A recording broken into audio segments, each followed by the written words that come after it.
Hello students, welcome to your YouTube channel AV maths academy.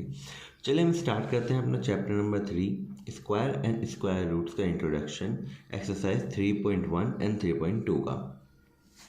First of all हम सीखते हैं कि squares कहते किसे हैं, यानी कि हमारा सामने जो सबसे पहला क्वेश्चन आता है तो वो आता है व्हाट आर द स्क्वायर्स। ठीक है, तो जब हम किसी नंबर की मल्टीप्लाई उसी ही नंबर में करते हैं तो जो आपको रिजल्ट मिलता है वो होता है आपका स्क्वायर। ठीक है, यानी कि आप कह सकते हैं when multiplication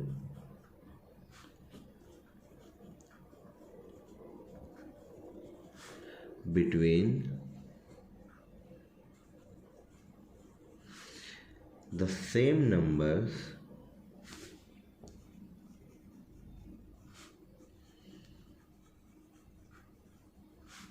is done, then it is called squaring of a number, and the result is called square of the number।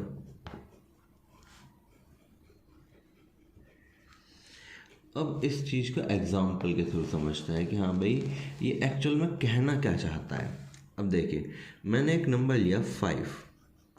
अगर मैं 5 की मल्टीप्लिकेशन 5 में ही कर दूं तो मुझे एक रिज़ल्ट मिलता है 25। ठीक है, अब ये जो प्रोसेस है कि सेम नंबर की सेम नंबर में मल्टीप्लाई करना, इसको हम क्या कहेंगे, स्क्वायरिंग ऑफ अ नंबर। ठीक है, और ये जो रिज़ल्ट आया है इसको हम बोलेंगे square of the number. Example के तौर पे 5 की मल्टीपल 25 आई, इसको मैं लिख सकता हूँ 5 का स्क्वायर, यानी कि 5 raise to the power 2 is equal to क्या होता है 25। मैं कह सकता हूँ 25 इज द स्क्वायर ऑफ 5। 25 जो है वो किसका स्क्वायर है, 5 का स्क्वायर है। ठीक है ना। सिमिलरली एक और एग्जांपल लेते हैं। चलो, मैंने लिखा आपके सामने 11 का स्क्वायर। ठीक है, अब 11 का स्क्वायर लिखा यानी कि मैं 11 की मल्टीप्लाई 11 में ही कर रहा हूँ। ठीक, और जब आप 11 की मल्टीप्लाई 11 में करते हैं तो आपको रिजल्ट मिलता है 121। यानी कि 121 क्या है, 121 इज द स्क्वायर ऑफ 11। 121 जो है वो आपके 11 का स्क्वायर है। ठीक है, तो बच्चों यहाँ पे हमें पता चला कि जब हम किसी एक नंबर की मल्टीप्लाई उसी में ही करते हैं तो हमें क्या मिलता है, एक स्क्वायर नंबर मिलता है। ठीक है, अब हम कुछ एग्जांपल्स देखते हैं, जैसे कि 1 का स्क्वायर होता है 1, 2 का स्क्वायर होता है 4, 3 का स्क्वायर होता है 9। ठीक है ना, 4 का स्क्वायर होता है 16, 5 का स्क्वायर होता है 25, 6 का स्क्वायर होता है 36,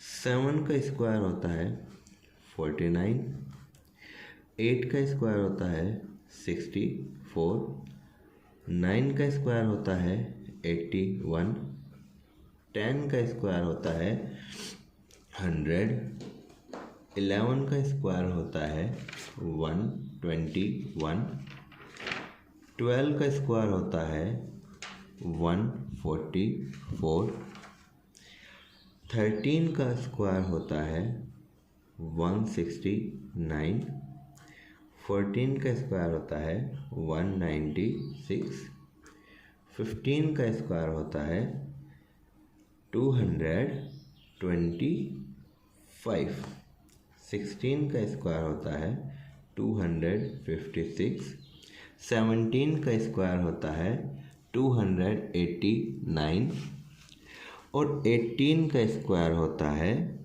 324। साथ ही साथ 19 का स्क्वायर जो होता है वो होता है 361 और 20 का जो स्क्वायर होता है वो होता है आपका 400। तो ये लगभग आपके बेसिक हैं जिनको लगभग आपको याद होना बहुत ज़्यादा ज़रूरी है। 1 to 20 तो मिनिमम आपको याद होना चाहिए, नहीं तो आपको 30 तक तो याद करने ही होते हैं, ठीक है ना।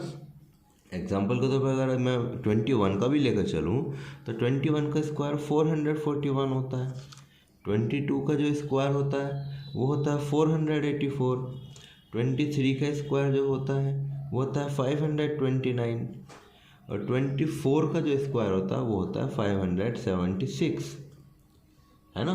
तो यानी कि आपको अप टू 30 तक तो याद करने ही होंगे, ठीक है ना। अब चलते हैं हम कि भाई हमें स्क्वायर का तो पता चल गया, हमें कैसे पता चले कि भाई स्क्वायर कौन सा नहीं है। तो देखो 1 और 4 के बीच में कौन कौन सी डिजिट्स आएंगी।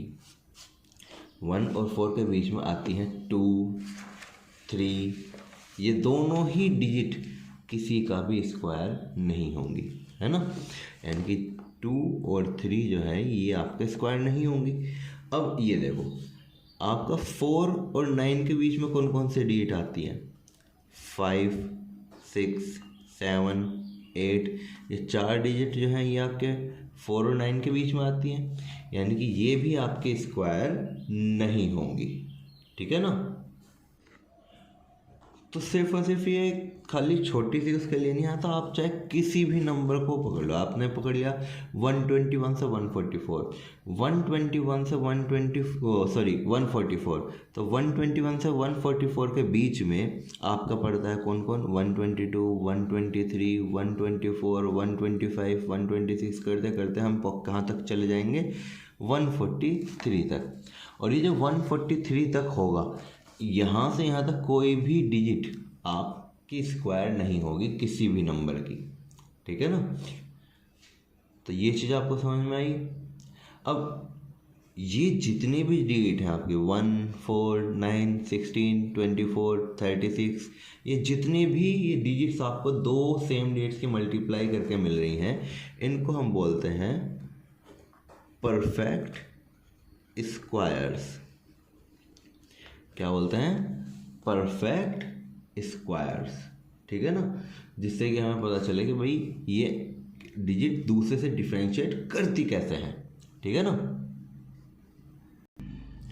अब क्या होता है कि एक बच्चे ने पूछा कि सर हमें कैसे पता चले, मेरे को तो स्क्वायर याद नहीं है कि ये नंबर एक परफेक्ट स्क्वायर है या नहीं है। चलो तो एक एग्जांपल लेते हैं। मैंने एग्जांपल ले लिया 36। अब हमें चेक करना है कि ये एक परफेक्ट स्क्वायर है या नहीं है। तो हम फैक्टर्स करने स्टार्ट करते हैं 36 के। मैंने 36 को कैंसिल आउट करा 2 से, डिवाइड करा इसको 2 से, तो कितना आया 18। फिर 2 से डिवाइड करा, क्या आया 9। फिर मैंने इसको 3 से डिवाइड करा तो क्या आया 3। फिर इसको 3 से डिवाइड करा, क्या आया 3। यानी कि 36 को मैं क्या लिख सकता हूँ, 2 × 2 × 3 × 3, ठीक है। अगर आपके कंप्लीट पेयर बन रहे हैं तो वो एक परफेक्ट स्क्वायर होगा। लेकिन अगर आपके कंप्लीट पेयर्स नहीं बन रहे हैं तो वो नंबर एक परफेक्ट स्क्वायर नंबर नहीं होगा। देखते हैं कौन सा हमने, चलो ले लिया एग्जांपल एक 48। अब कैसे पता लगाएं कि भाई 48 परफेक्ट स्क्वायर है या नहीं है। हम इसके क्या कर लेते हैं, फैक्टर्स, ठीक है। 48 को मैंने डिवाइड करा 2 से, कितना आया 24। फिर दोबारा 2 से डिवाइड करा, कितना आया 12। फिर 2 से डिवाइड करा 6, फिर 2 से डिवाइड करा 3, फिर 3 से डिवाइड करा 1, ठीक है। अब यानी कि 48 जो है वो मेरा किसके बराबर है, 2 × 2 × 2 × 2 × 3 के, अब जैसे कि आप यहाँ पे देख पा रहे हैं कि 2 का तो पेयर बन चुका है 2 बार, लेकिन 3 हमारा अकेला रह गया है कि नहीं। तो यानी कि इस कंडीशन में कहूँगा कि 48 जो है is not a perfect square number. यानी कि जो 48 है वो आपका एक परफेक्ट स्क्वायर नंबर नहीं है। ठीक है, तो आपको पता चला कि हाँ भाई किस तरीके से आप किसी नंबर का पता कर सकते हैं कि ये परफेक्ट स्क्वायर है या नहीं। और आपके पास सिर्फ यही मेथड नहीं है, आपके पास बहुत सारे मेथड हैं, आगे हम उनकी डिस्कस करेंगे। ठीक है ना। चलिए बच्चों, अब हम सीखते हैं प्रॉपर्टीज़ ऑफ स्क्वायर नंबर्स। यानी कि हमें पता चलना चाहिए कि भाई ये जो हम परफेक्ट स्क्वायर, स्क्वायर वगैरह ये सब जान रहे हैं, इनकी कुछ प्रॉपर्टीज़ हैं तो वे हैं क्या। ठीक है ना। अब पहली प्रॉपर्टी क्या कहती है कि एनी नंबर एंडिंग विद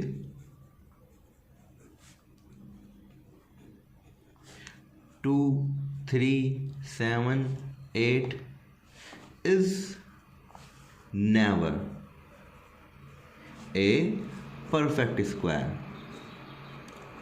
यानी कि आपके पास कोई भी एक नंबर हो जिसके एंड में 2 हो, 3 हो, 7 हो, 8 हो, वो कभी भी आपका एक परफेक्ट स्क्वायर नहीं होगा। जैसे कि आपसे किसी ने पूछा कि बताओ भाई 2, 9, 8, 5, 3, 7 क्या ये एक परफेक्ट स्क्वायर है। आपको चेक करना ही नहीं इसके फैक्टर्स करके। क्या फैक्टर्स करके चेक करोगे, आपने सिर्फ एक लास्ट में डेट देखी भाई लास्ट में 7 है, तो आप कहेंगे नो सर ये आपका तो परफेक्ट स्क्वायर है ही नहीं। मैंने एक और एग्जांपल ले लिया 5, 9, 8, 2। अब आपसे पूछिए कि भाई बताओ ये परफेक्ट स्क्वायर है या नहीं है, तो आपने कहा सर जी यहाँ पे तो लास्ट में 2 आया हुआ है, तो यानी कि ये तो आपका परफेक्ट स्क्वायर होगा ही नहीं, है कि नहीं। तो यानी कि ये जो 4 डिजिट हैं 2, 3, 7, 8, अगर ये किसी भी डिजिट के एंड में आ जाती हैं तो वो डिजिट कभी भी एक परफेक्ट स्क्वायर नहीं होगी। चलिए अब चलते हैं प्रॉपर्टी नंबर 2 पे। प्रॉपर्टी नंबर 2 में आपसे क्या कहा गया है, अगर किसी भी डिजिट के पास ओड नंबर में 0 हो तो वो कभी भी एक परफेक्ट स्क्वायर नहीं होता। A number having odd number of zeros is never a perfect square। अब एग्जाम्पल के थ्रू समझते हैं कि भाई ये कहना क्या चाह रहा है। आपने ले लिया 1000 ले लिया और आपने काउंट करी जीरोस 1, 2, 3 आपका कैसा नंबर होता है, ओड नंबर होता है। और अगर आपके ओड नंबर में जीरोस हैं तो वो कभी भी एक परफेक्ट स्क्वायर नहीं होगा। चाहे आप कोई सा भी नंबर उठा लो, आपने उठा लिया 8000, 1, 2, 3 ओड नंबर्स में है 0, तो यानी कि ये कभी भी परफेक्ट स्क्वायर नहीं होगा। आपने उठा लिया 40, 1 एक ओड नंबर होता है, ये कभी भी एक परफेक्ट स्क्वायर नहीं होगा। ठीक है ना। अब हम चलते हैं प्रॉपर्टी नंबर 3 पे। ठीक है, प्रॉपर्टी नंबर 3 आपसे क्या कहती है, a number having even number of zeros may not be a perfect square. अब आप सोचेंगे कि सर जी अगर ओड नंबर नहीं है और इवन नंबर हुआ तो देखो a number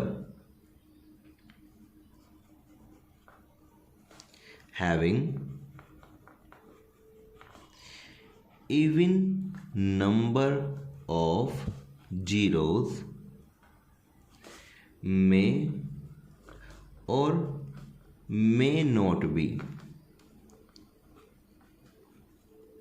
a perfect square.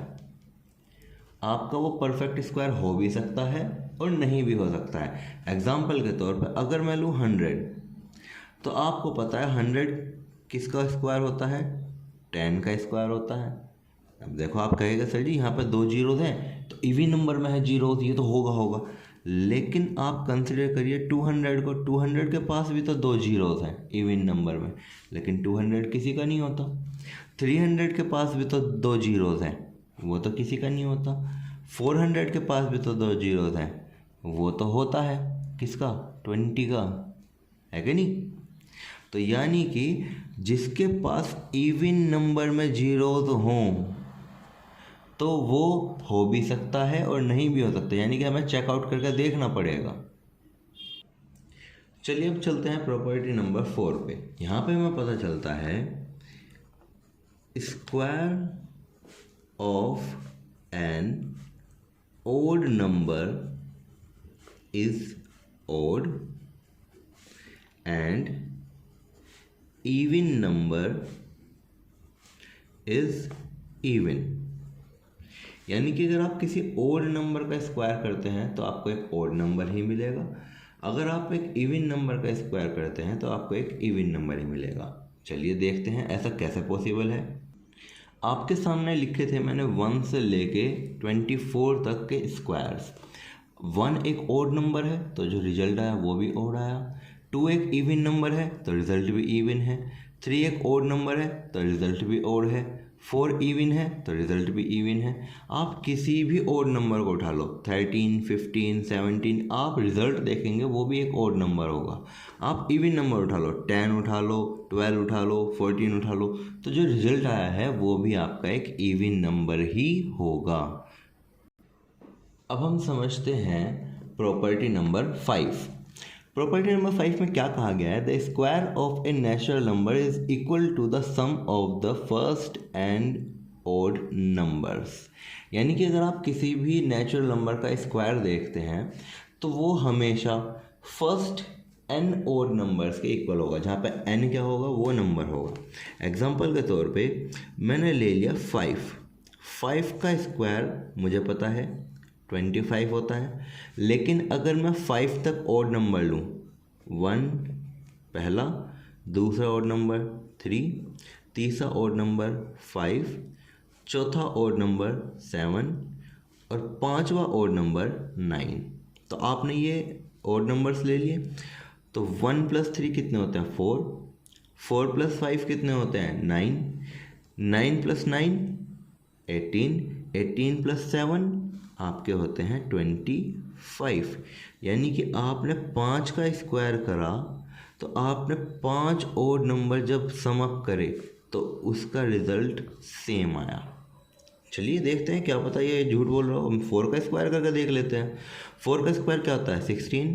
तो पहले 4 ओड नंबर ले लो, 1 + 3 + 5 + 7।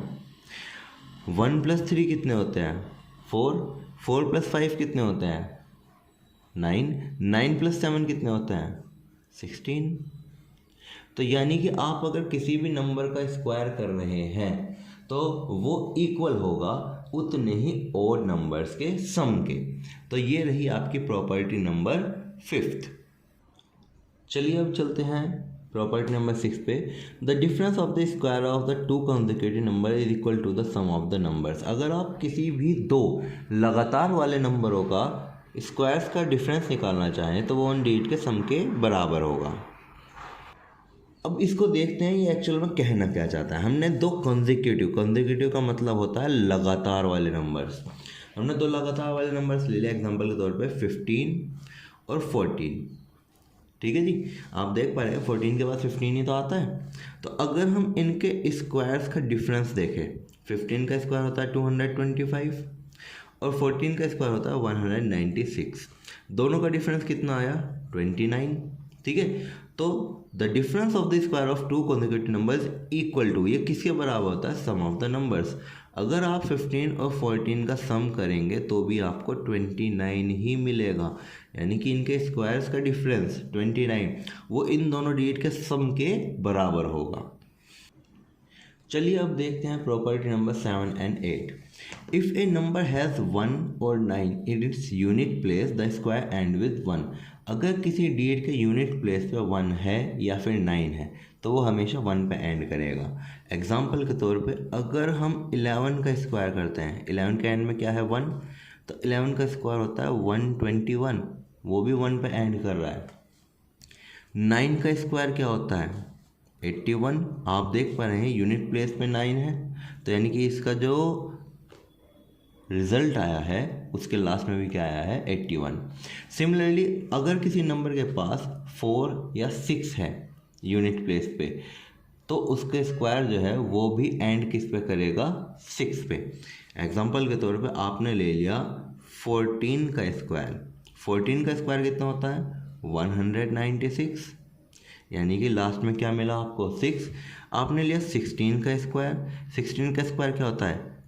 256। आपको यहाँ पे भी लास्ट में 6 मिला, तो यहाँ पे आपको देखना होगा कि लास्ट में क्या आ रहा है? 1946, तो उसके अकॉर्डिंग आप बता सकते हैं।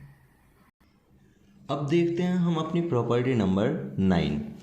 There are 2 non square numbers between the square of any two consecutive natural number. अगर आपके पास दो लगातार वाले नेचुरल नंबर्स हैं n और n+1, एग्जाम्पल के तौर पे मैंने n ले लिया 5 और n+1 ले लिया 5+1 यानी कि 6, तो इनके बीच में कितने नंबर्स होंगे जो कि आपके परफेक्ट स्क्वायर नहीं होंगे? तो आपको सिंपली क्या करना है? 2 की मल्टीप्लाई n में कर देनी है, यानी कि यहाँ पे n का काम कौन कर रहा है? 5, यानी कि 2 × 5 = 10। तो आप देखेंगे कि 5 के स्क्वायर 25 और 6 के स्क्वायर 36 के बीच में आपके टोटल 10 नंबर्स होंगे जो किसी के भी परफेक्ट स्क्वायर नहीं होंगे। चलिए अब चलते हैं प्रॉपर्टी नंबर 10 पे। Product of any two consecutive even number और odd number is equal to the square of the middle number decreased by 1। मैंने कोई भी आपके दो लगातार वाले इवन नंबर ले लिए या फिर लगातार वाले ओड नंबर ले लिए, तो उनकी जो प्रोडक्ट होगी वो बीच वाले डिजिट के स्क्वायर से एक कम होगी। अब ये क्या कह दिया मैंने? चलिए समझते हैं। मैंने दो नंबर ले लिए, कौन कौन से? 12 और 14। ये दो लगातार वाले इवन नंबर्स हैं, है ना? लगातार वाले हैं ना दोनों इवन नंबर्स। अगर मैं इन दोनों नंबर्स की मल्टीप्लाई करता हूँ तो आपको रिजल्ट क्या मिलेगा? 168। लेकिन ज़रा ध्यान दीजिए, product of any two consecutive और या even number is equal to, ये किसके इक्वल होगा? The square of the middle term, यानी कि मिडिल टर्म क्या है दोनों के बीच में? 13, और 13 का स्क्वायर क्या होता है? 169 डिक्रीज्ड बाय 1। अगर मैं 169 में से 1 घटा दूं तो क्या मुझे 168 ही नहीं मिलेगा? तो यानी कि 12 और 14 की जो प्रोडक्ट आई है वो इनके बीच वाले नंबर यानी कि 13 के स्क्वायर से एक कम ही आएगी। चलिए देखते हैं अब प्रॉपर्टी नंबर 11 को। ये जो प्रॉपर्टी है आपकी, ये क्या कहती है? इफ़ ए नंबर हैज़ 3 और 7 इन द यूनिट प्लेस, अगर किसी डिजिट के यूनिट प्लेस पर 3 या 7 आपको मिलता है तो जो आपको रिजल्ट में स्क्वायर मिलेगा उसके यूनिट प्लेस से हमेशा 9 होगा। एग्जाम्पल के तौर पर 13 का स्क्वायर अगर आप करेंगे, लास्ट में देखिए यूनिट प्लेस पे 3 है, तो जो रिजल्ट आता है 169, उसके यूनिट प्लेस पे आपको 9 मिल रहा है। अगर आप 17 का स्क्वायर करते हैं, 17 का स्क्वायर क्या होता है? 289। अब आप देख पा रहे हैं कि यहाँ पर यूनिट प्लेस पे कौन है? 17, तो जो रिजल्ट आएगा उसके यूनिट प्लेस पे आपको हमेशा क्या मिलेगा? 9। ठीक है ना? अब आई होप कि आपको ये सभी प्रॉपर्टीज समझ में आई होगी। आज हमने सीखा है एक्सरसाइज 3.1 और 3.2 का इंट्रोडक्शन। ठीक है ना? इसके बेसिस पे हम अपनी एक्सरसाइज 3.1 एंड 3.2 कर सकते हैं। अगर आपको वीडियो अच्छी लगी है तो please like, share and subscribe the channel.